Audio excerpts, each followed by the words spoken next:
Aviva a tua obra, ó Senhor. Este é o clamor da igreja que chama, que clama, que implora pelo mover do Espírito Santo de Deus nos últimos dias, nesses últimos dias que antecedem a volta de Jesus.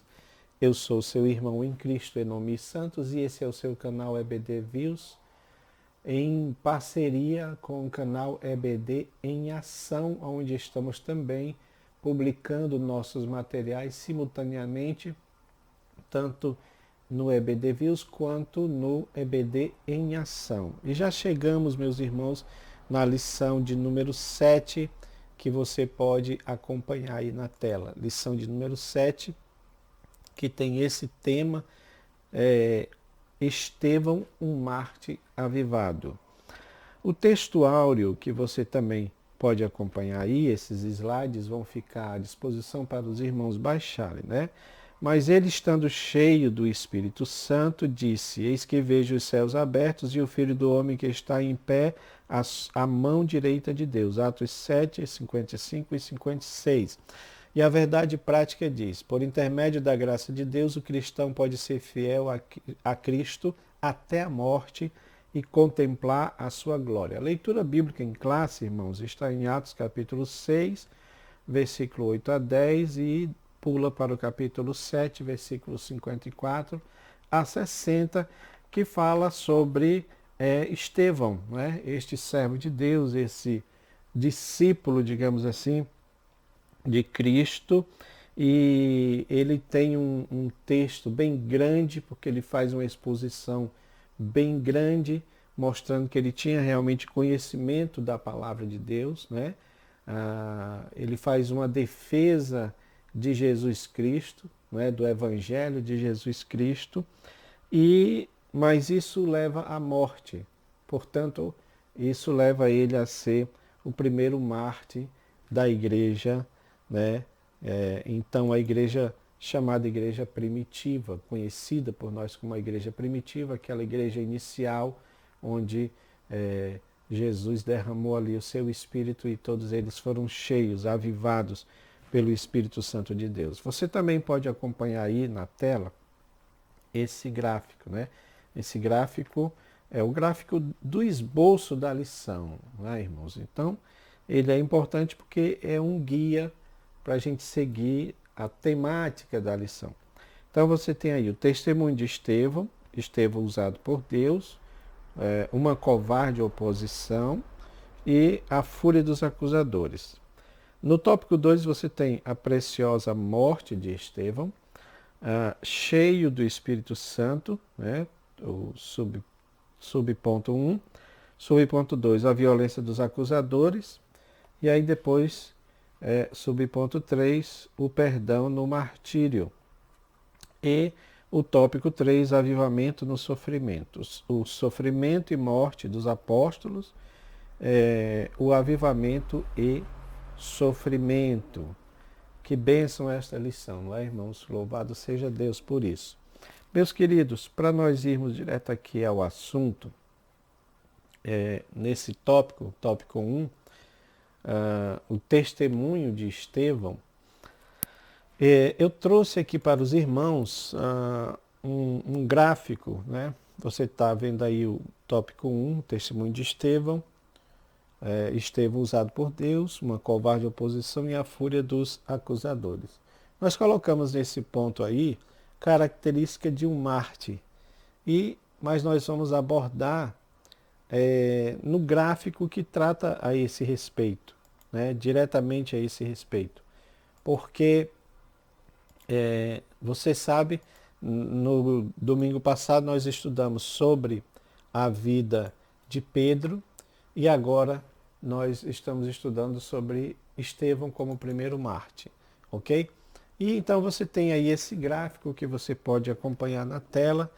Na realidade, irmãos, esse gráfico, ele, como está falando de todo um resumo, né, pelo menos da vida de Estevão, muita coisa que está aqui, claro, está também nos tópicos da lição. E aí você pode também optar ministrar essa aula por esse gráfico. Domingo passado, sobre Pedro, nós ministramos, que era um gráfico nesse mesmo template, usamos esse mesmo template, alteramos as informações, o desenho e as cores, mas nós utilizamos essas informações e tudo foi dentro do que está na lição, né? Se você observar, está tudo dentro da lição. Então esses gráficos nos ajudam neste sentido, tá bom? No primeiro tópico fala o testemunho de Estevão e fala de Estevão como sendo um homem usado por Deus. Nós começamos aqui, irmãos, como Estevão, a partir do nome dele, não é? O nome Estevão significa coroa. E é interessante porque se nós fizermos uma aplicação simbólica disso, nós vamos dizer que ele foi o primeiro a receber a coroa da glória no sentido de ser um mártir. A coroa de mártir, vamos colocar assim, né? Ele foi o primeiro a receber esta coroa de mártir. Então, isso é muito importante. Sendo uma coroa, então significa que ele era alguém, sim, importante para o reino de Deus, não é? Meus amados, nós temos também aqui algumas informações que falam a respeito da naturalidade de Estevão. Então, ele era provavelmente sim um judeu helenista, ou seja, se ele era da sinagoga dos libertos, como alguns fazem as relações, né? Então ele teria sido um daqueles que fora levado como escravo por Roma, né? para Roma, mas ele teria alcançado a liberdade, ou talvez, alguns dizem até mesmo a cidadania romana. Então, nesse sentido, ele estava livre, né? Livre para transitar por onde ele quisesse, né? Então, ele provavelmente conseguiu a sua liberdade ou até mesmo a cidadania romana, né? Isso foi muito importante, irmãos. Essa parte aqui, eu acredito que é também importante a gente ministrar para os nossos alunos, né? A importância de Estevão. Veja, quando Jesus enviou o Espírito, ele foi derramado sobre os discípulos, e os discípulos mesmo, eles, no caso Pedro, ele pregou com ousadia, né? Ele disse que aquilo que estava sendo derramado era para eles, para os judeus, para os filhos deles, para os que estão longe e para todos quanto nosso Senhor chamar, independente de nacionalidade, não é? Que foi também o que Jesus falou lá em Atos 1:8, né? Recebereis poder e ser-me-eis testemunhas, Jerusalém, Judéia, Samaria e até os confins da terra. Então, já estava predito que o evangelho não ficaria circunscrito ou limitado apenas aos judeus, mas ele seria expandido por todas as nações. Ele seria levado por todas as nações, né? É claro que isso teria que ter um começo, teria que ter um início, né? Essa transição do evangelho que nasceu dentro de uma digamos assim, de uma religião judaica, porque Jesus era judeu, foi educado como judeu, passou por todos os ritos, porque a palavra de Deus diz que tinha que se cumprir as Escrituras, mas havia uma nova proposta no Evangelho. Então é claro que esse Evangelho ele teria que sair da sombra, digamos assim, do judaísmo, e não ficaria apenas em Jerusalém, mas seria expandido por toda a terra. É claro que aí entra toda uma questão linguística, uma questão cultural, não é? em que precisava que homens de Deus se dispusessem a fazer isso. E alguns estudiosos veem nessa pessoa de Estevão esse alguém que começou a fazer esta ponte, irmãos, esta transição. Veja que quando a gente estuda aqui, ele é um dos sete diáconos, né, que é escolhido para servir as mesas. Depois nós vamos falar mais sobre isso, mas aqui o ponto agora é só mostrar que para ele era melhor fazer esse tipo de coisa. Ou seja, ele era a pessoa adequada para fazer isso, porque a questão da instituição dos diáconos vem de um problema social que estava acontecendo, vocês todos se lembram disso, né? A questão do problema das viúvas gregas, né? Também. E havia aquela reivindicação de que não estava havendo assim uma equidade no sentido de distribuição, né, de alimentos, porque elas precisavam.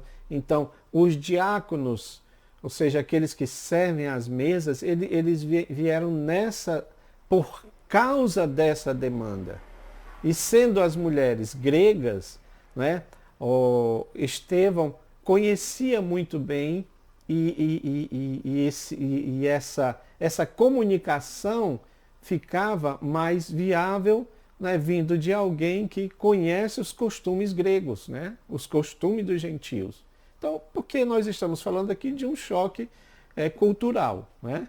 Então, Estevão, ele foi esse personagem que fez, digamos assim, esta transição. É claro que isso durou pouco tempo, porque logo em seguida ele é morto, né? Ele é assassinado, mas é interessante que logo em seguida alguém com o mesmo perfil dele, nesse sentido de conhecedor da cultura helenística, é levantado para ser um representante do Evangelho, um pregador do Evangelho no meio dos gentios, que era exatamente Paulo, né?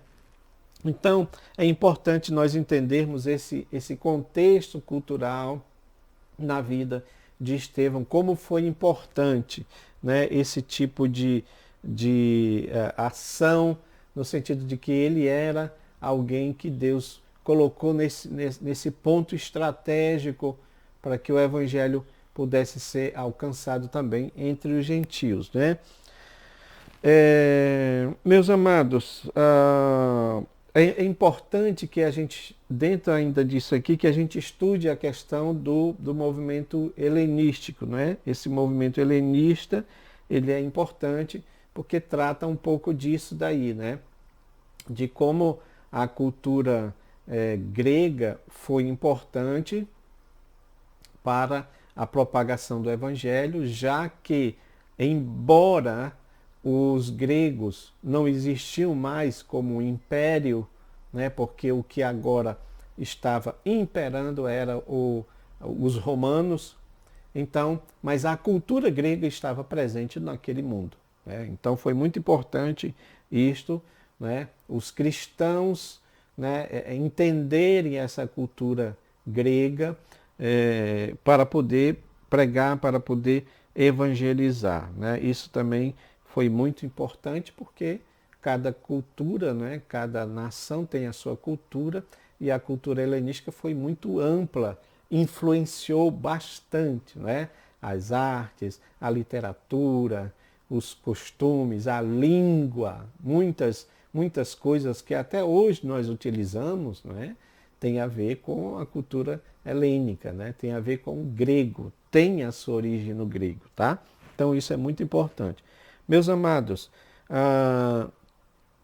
pontos fortes e êxitos, né, na vida de Estevão, né? Você pode acompanhar aí, né, no nosso gráfico. Ele foi um dos diáconos escolhidos, ele tinha qualidades, fé, sabedoria e graça, poder do Espírito Santo, foi um líder destacado, mestre e debatedor, foi o primeiro a dar a vida pelo Evangelho. Então, um dos primeiros, um dos diáconos escolhidos. Nós já falamos sobre isso, né? Que ele foi de fato escolhido. Estava lá um dos 7 para servir as mesas. E é interessante isso que eu gostaria, essas partes, essas particularidades são importantes para nós, para os dias de hoje. Tá bom, irmãos? Veja bem, ele era um diácono escolhido para servir as mesas. Aparentemente, nós até colocamos aqui alguma coisa sobre isso, aparentemente, é, nessa parte aqui de lições de vida, né? Aparentemente, é, aquele trabalho de servir as mesas não era importante.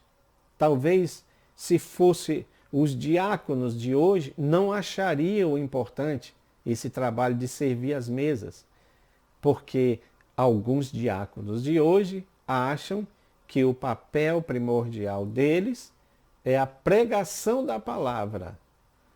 Então você coloca de repente um diácono para ficar na portaria da igreja, ele não quer, porque ele diz que aquela não é a função de diácono. Eu digo isso porque já vi pessoas agirem dessa forma.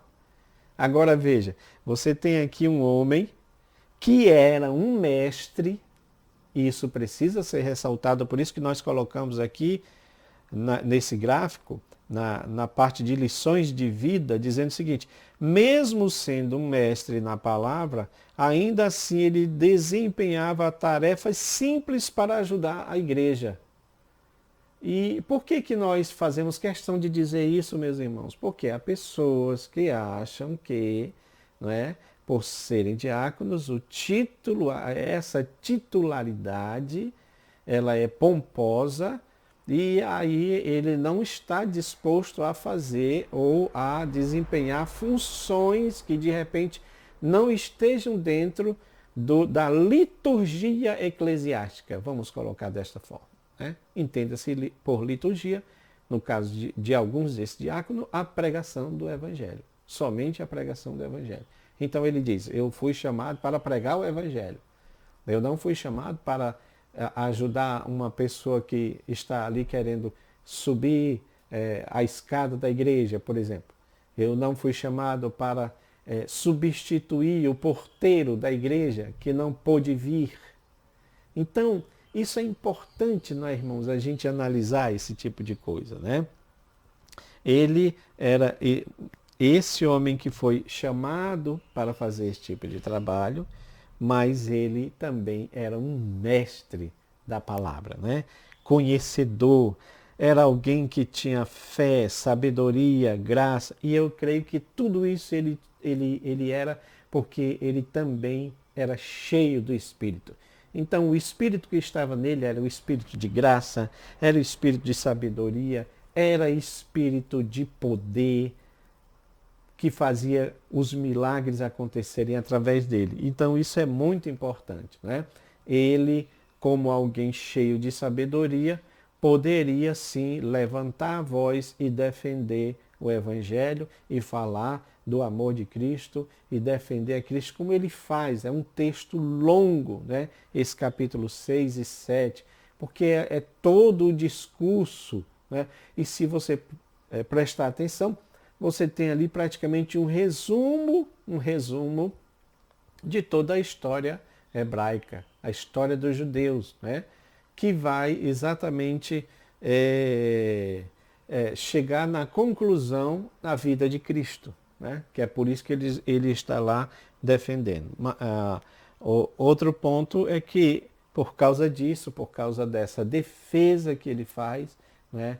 Ele é então o primeiro mártir, ele é apedrejado, ele não é mais crucificado como foi Jesus, né? Forma de crucificação romana, mas ao ser apedrejado está mostrando aí que ele foi morto pelos seus próprios compatriotas, né?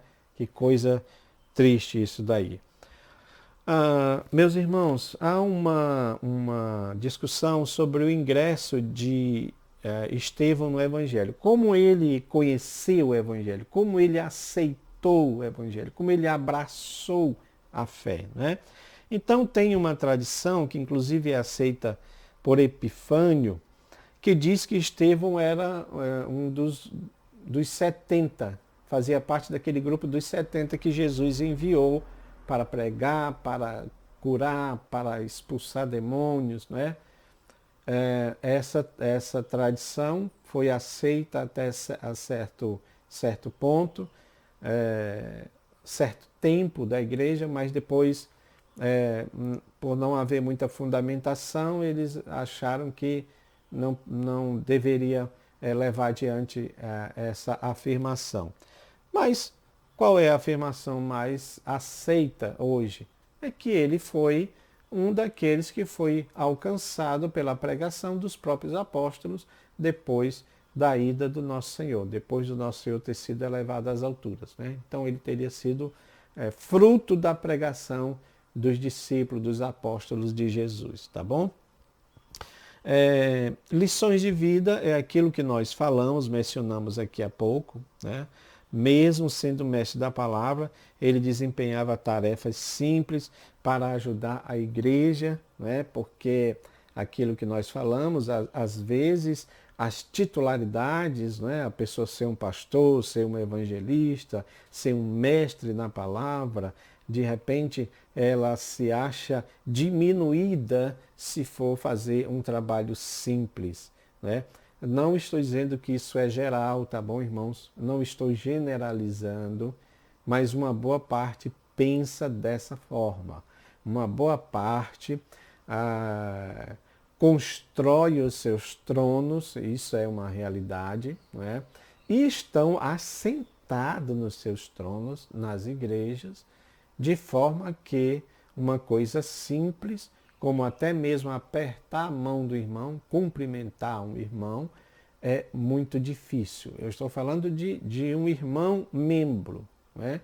Claro, entre eles ali, entre os líderes, há esse tipo de relacionamento. Mas às vezes as ovelhas sentem essa falta, né? Por isso que há igrejas aí que têm uma atitude interessante, né? O pastor, no final do culto, antes de acabar o culto, ele vai lá para a porta, né, que dá acesso, entrada e saída da igreja, por onde as pessoas entram e saem, e ele vai lá e aperta a mão de cada um dos irmãos, cumprimenta cada um dos irmãos. Isso é muito interessante, né? Era um bom costume para ser copiado. E então, meus irmãos, nós temos aqui outros pontos importantes da vida de Estevão. O ser cheio do Espírito o ajudava a compreender as necessidades da igreja e a colaborar para ajudar nesse quesito. Ou seja, quando nós somos cheios do Espírito, nós entendemos o que a igreja precisa. E esse é um ponto importante, porque não necessariamente um obreiro da casa do Senhor precisa que alguém lhe diga o que fazer. Porque se ele sabe que tem algo na igreja que precisa ser feito, então ele faz. Independente de pedir de alguém lhe peça para fazer, né? Por exemplo, nós não sabemos que precisamos evangelizar, então há uma necessidade de fazermos grandes apelos para que os irmãos tenham essa consciência. Infelizmente, isso hoje é uma realidade. Precisa ser feito apelos, porque, de uma maneira quase geral, poucos têm esse desejo de evangelizar, sabendo que é uma coisa que nosso Senhor mandou que a gente fizesse. Ide por todo mundo, pregai o evangelho a toda criatura. Isso independe de cargo, isso independe de patente. Não interessa se é pastor, não interessa se é um porteiro da igreja. Todos estão incumbidos desta missão. Mas isso só acontece quando se está cheio do Espírito, né? Que aí você entende a necessidade tanto do mundo, do que o mundo realmente precisa, e é Cristo, e é o Evangelho, e é a salvação, quanto da igreja, porque a gente precisa também cuidar daqueles que estão dentro, né? Então, isso é importante.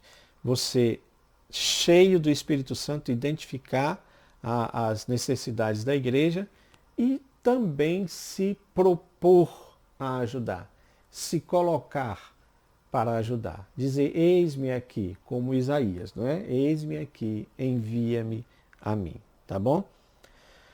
Meus irmãos, aí nós temos aqui algumas lições que eu coloquei aqui sobre o que é ser um Marte dentro da análise da vida de Estevão. O que é ser um Marte? Primeiro, é ser cheio do Espírito Santo.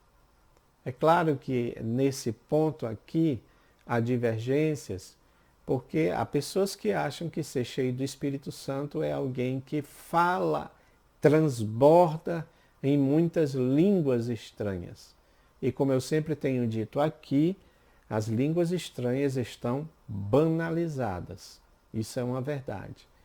Há pessoas aí que são comediantes da internet, que têm canais, que têm muitos vídeos que fazem imitando as línguas estranhas.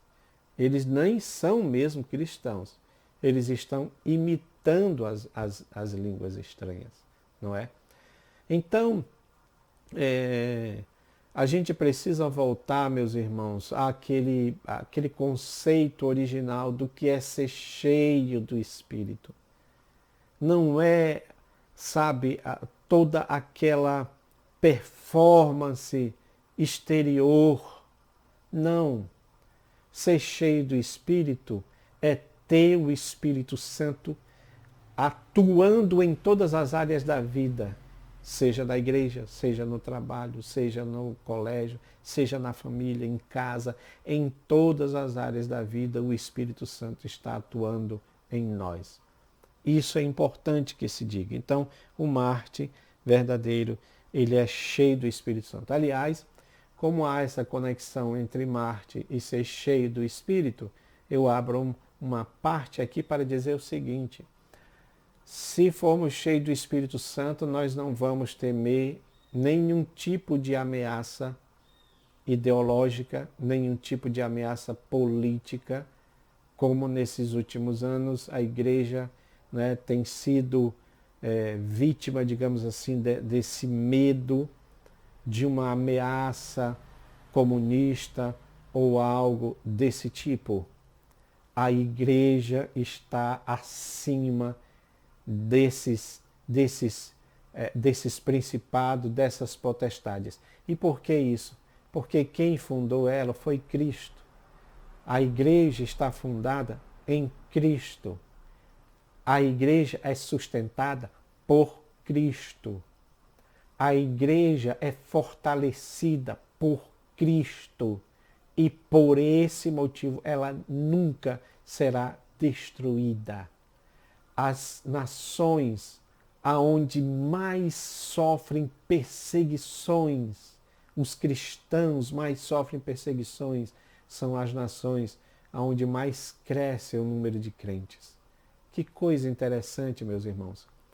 Mas há nações em que, apesar de haver essas ameaças, o diabo não vai fazer da mesma forma, porque ele sabe que se fizer tal qual aquelas nações, a igreja vai se despertar, como nós fizemos agora, como está acontecendo agora. Sim, meus irmãos, Deus permitiu esse governo que todos nós sabemos como é. Já tivemos essa experiência terrível lá no passado, em termos de corrupção, em termos de ideologia, e alguns irmãos ficaram amedrontados em relação a isto. Mas a verdade é que isso nos faz buscar mais o Senhor, porque agora é hora de buscar mais o Senhor.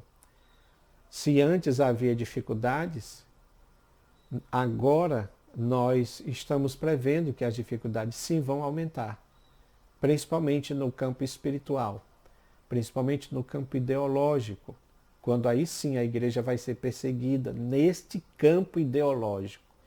Não vai ser no sentido físico, meus irmãos, como nos países comunistas. Não, não vai ser naquele sentido. Vai ser no sentido ideológico, no sentido intelectual, no sentido espiritual. Aí sim nós precisamos orar, nós precisamos vigiar, vigiar com os nossos filhos, vigiar com o que estão ensinando nas escolas, vigiar com o que se assiste na televisão. Todas essas coisas precisam estar trabalhando em conjunto, porque aí sim nós vamos ter uma, um levante, como nós dizemos, né, no linguajar pentecostal, do inferno nesse sentido, não é? Então, meus irmãos, mas olha, o que é ser um Marte também? É ter os olhos fixos no céu. Isso aí é outra coisa que tem um pouco a ver com isso que nós estávamos falando, né? Havia algumas pessoas que achavam que a cidadania terrestre era mais importante do que a cidadania celestial. E na verdade não é. E volto a afirmar para que os irmãos não entendam errado o que nós estamos falando aqui. Uma coisa não anula a outra. O fato de ser cidadão da terra não anula a cidadania celestial, não é? Mas existe uma prioridade, porque a prioridade é a cidadania celestial. Né? A palavra de Deus mesmo fala isso. Né? Hebreus 11, quando fala que aqueles homens buscavam uma pátria superior. Ora, se era superior, então era melhor do que essa pátria aqui. Claro que isso não anula, irmãos, é o que eu sempre tenho dito, porque quando a gente fala desses assuntos, os irmãos dizem, mas nós estamos aqui, nós somos, estamos mergulhados também na política, nós sabemos disso, nós somos cidadãos, temos que cumprir com os nossos deveres, nossos direitos e deveres. O que eu estou falando é da prioridade. Porque quando Jesus diz, buscai primeiramente o reino de Deus e a sua justiça, e as demais coisas serão acrescentadas. Ele está dando prioridade, sim, à justiça, ao reino de Deus. Ele não está dizendo que a prioridade é a terra. Não, não. A prioridade é o reino de Deus. Então, precisamos estar com os nossos olhos fixos em Jesus. Eu falei dessa questão política, meus irmãos, mas está relacionado a tudo, tá bom? Tirando essa questão política aí, tem muita coisa que está tirando os nossos, a atenção dos nossos olhares, do nosso olhar, da nossa vista, tá bom? O entretenimento, por exemplo, é uma coisa que muitas vezes está tirando a nossa atenção do céu. Precisamos estar com nossos olhares fixos para o Senhor, porque quando isso acontece, nós não vamos afundar. Você lembra de Pedro? Quando encontra Jesus andando sobre o mar? Se és tu, Senhor, manda que eu vá ter contigo. E Jesus diz, vem, Pedro. E Pedro tira a sua perna lá e pisa com o seu pé na água. E ele não afunda, mas ele vai pisando com o outro, e ele vai andando. Mas ele faz isso olhando para Cristo, porque a Bíblia diz que quando ele quando ele começou a reparar, a olhar o barulho do vento, a violência das ondas do mar, ou seja, quando ele tirou o seu olhar de Jesus, então ele foi definhando. Não podemos tirar o nosso olhar de Cristo. Quando Estevão estava lá sendo, né, eu imagino que aquela cena, você se lembra daquela cena dos animais quando estão para pegar uma presa, né, cercando. Então aquelas pessoas ali cheias de ódio, enlouquecidas para devorar, para triturar aquele homem ali.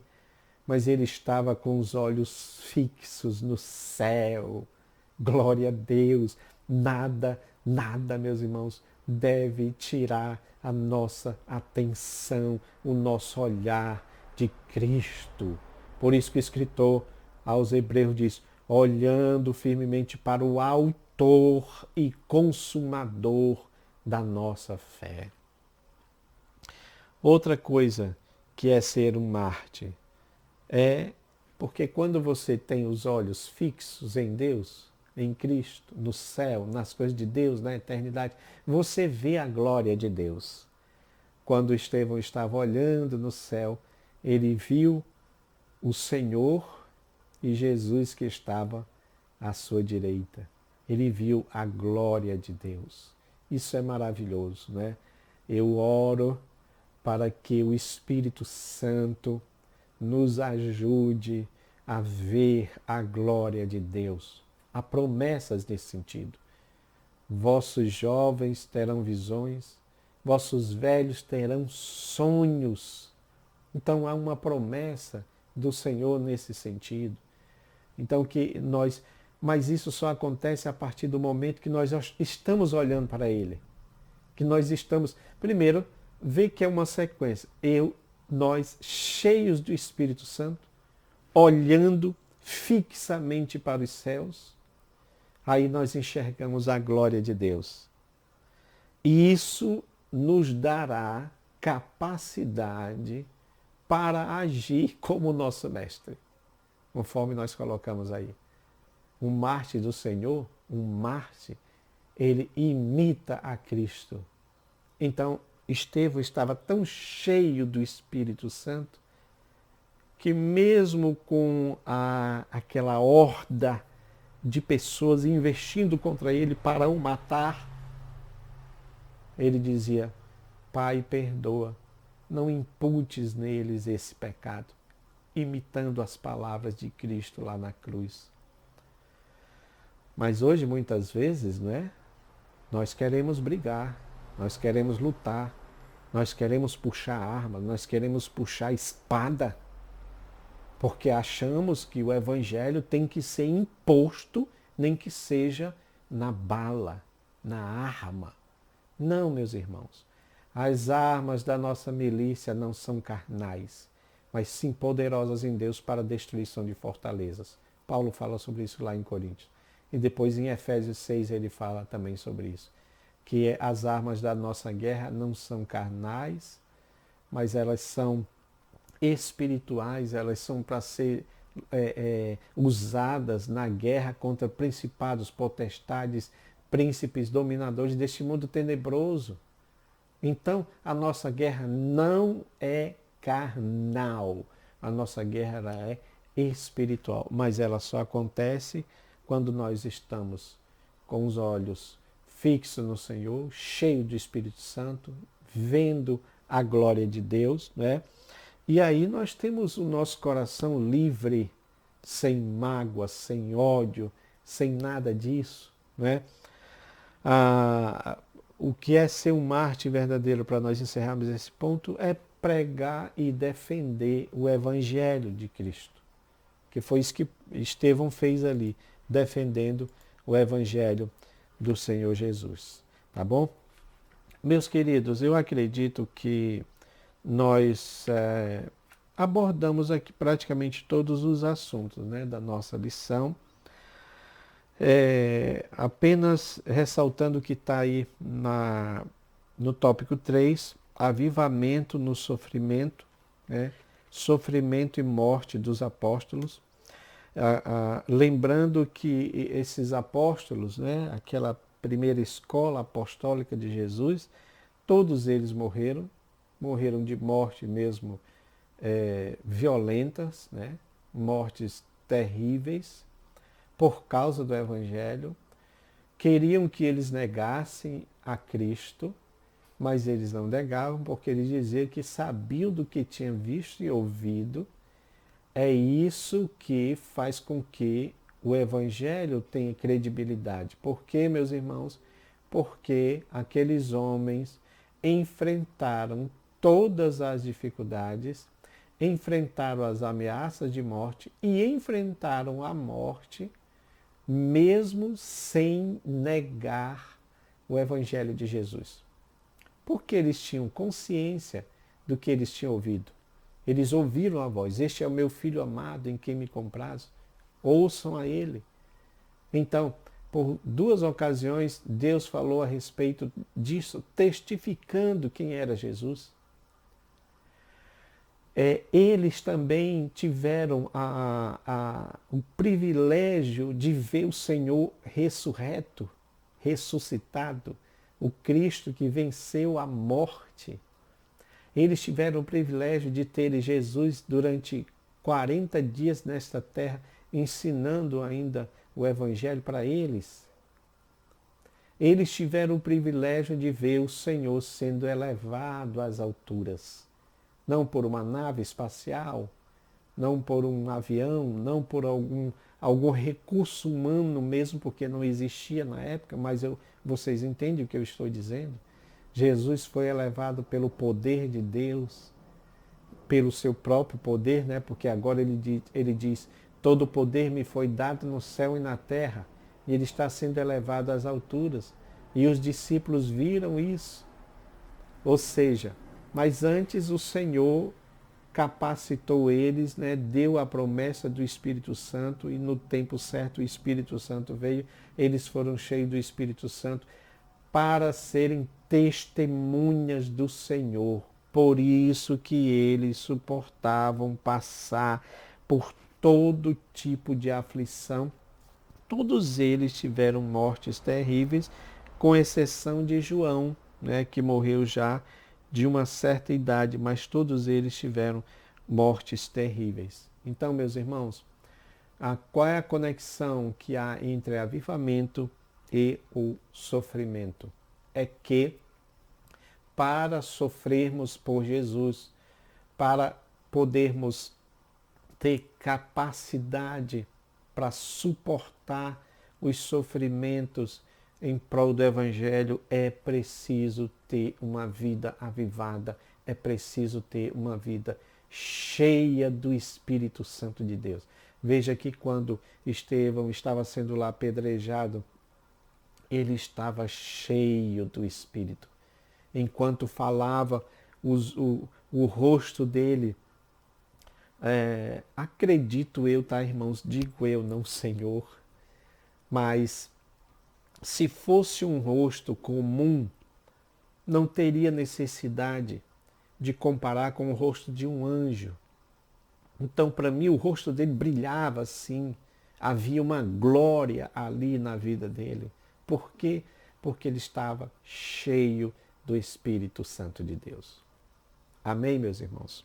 Meus queridos, eu quero agradecer vocês estarem nos ouvindo aí e vendo. Eu queria que vocês também tecessem os comentários, deixassem o seu comentário, de onde é que você está teclando, tá bom? Deixasse seus comentários e compartilhasse também esse vídeo para que outras pessoas também possam ter acesso, tá bom? Deus abençoe a vocês em nome de Jesus. Amém.